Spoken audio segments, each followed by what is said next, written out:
Before I start, I would just like to explain that I would like to take the audience from the sentimental plane to a more scientific and rational plane. I hope I have a permission to that. Today's school books present the following information.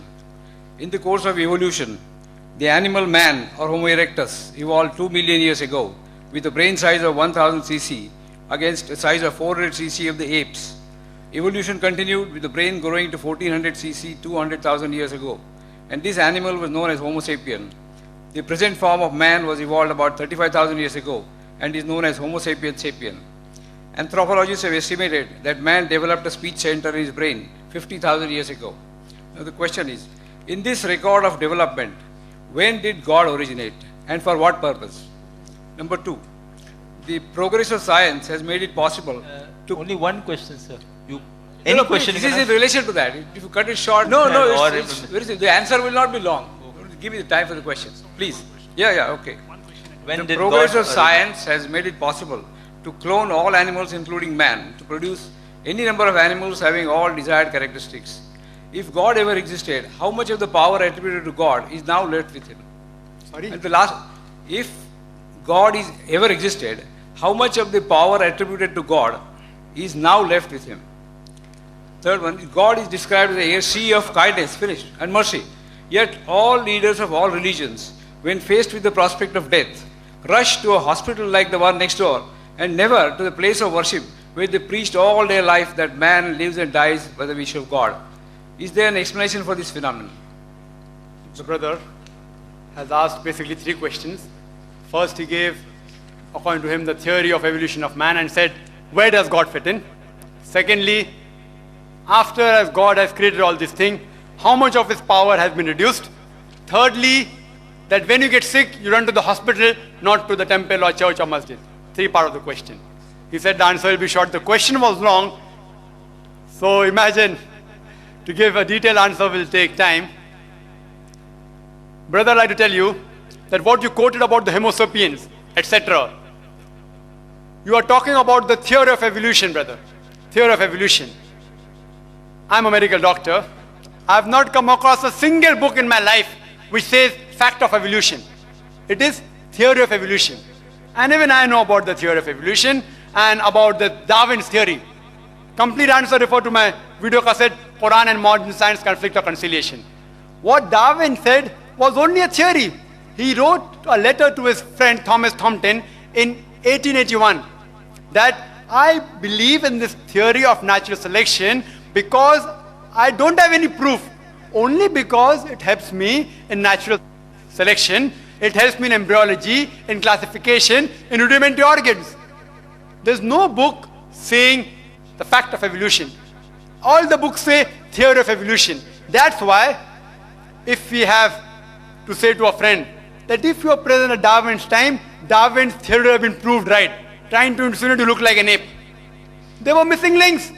Darwin himself said the missing links. You spoke about the hominids, you only spoke about one wave. I'll tell you about all the four waves. The first wave was Lucy.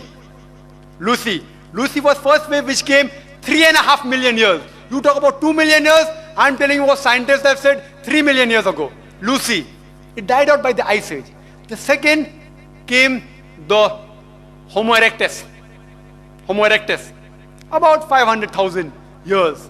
After that came the Neanderthal man, the third wave, about 40,000 years ago. And the last was the Cro-Magnon. But brother, there's no link between all these stages. It's only a hypothesis. According to P.P. Grasset, who held the chair of evolutionary studies in Paris, in Sorbonne University, in 1971, he said, it is letting our imagination run too wild, just based on vestiges to say who our ancestors were. I do know there are some people who speak about Darwin's theory. I'm a medical doctor, I know about that. But do you know there are hundreds of scientists who speak against it? The few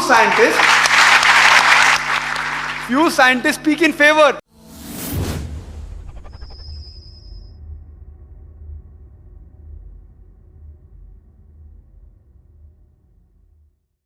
But there are more who speak against it. For the complete answer, refer to my video cassette, Quran Modern Science. There are few scientists, because there's no fact of evolution, they say let's support a theory. Quran doesn't support any theory or hypothesis. Quran speaks about fact. So regarding your 2 million years, Allah subhanahu wa ta'ala, no beginning. When man came, no one knows the exact date. No one knows. Assumption is there. But Quran says the first man was Adam alayhi salam. First man. And with it came Eve. May Allah be pleased with her. Man hasn't reached that stage.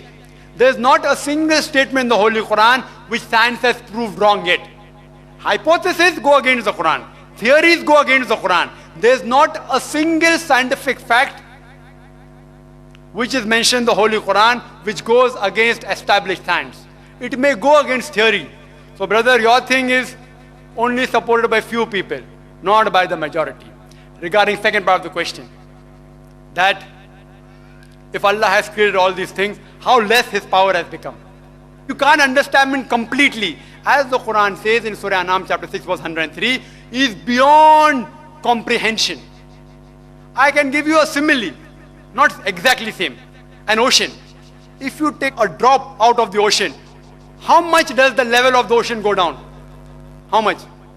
How much? Yet, in spite of this, the difference between Allah becoming less when He creates things and the difference between the level of the ocean becoming less is infinite. The level of the ocean may become 0.00000 somewhere, 0.00 somewhere it will end. But Allah subhanahu wa ta'ala, not even a bit becomes less. He is all powerful.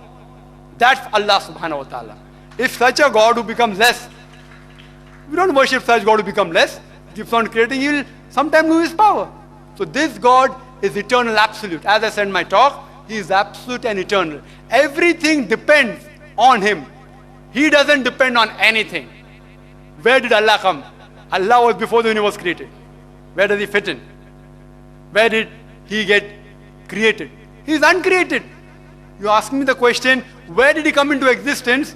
He is uncreated. It's like you asking me that when I tell that my friend, he told me that my brother Tom, he gave birth to a child. Is the child girl or a boy? I, being a doctor, know very well a man cannot give birth to a child. So where does the question come whether it's girl or a boy? So you are asking me, when did Allah come fit into the picture? Allah is uncreated. Because He is uncreated, the question doesn't arise, when did He come? He is there. Question doesn't arise. Regarding a third part of the question, that when people get sick, they run to the hospital. They don't run to the temple. They don't run to the mosque, not to the church. The brother may not be knowing all the people. I am a doctor, I know that when the doctors give up, the thing we doctors say,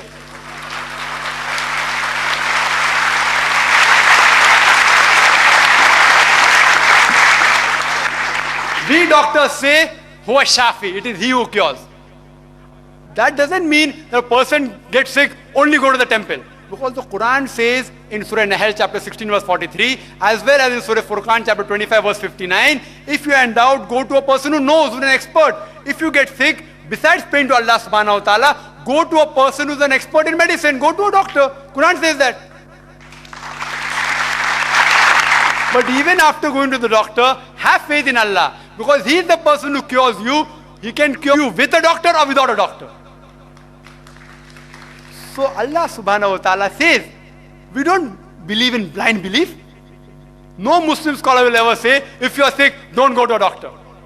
Go to a doctor, but finally the person who cures is Allah subhanahu wa ta'ala. That's why all the doctors, when all their brain, all their science, all the medicine fails, they say, it is only Allah who can save you.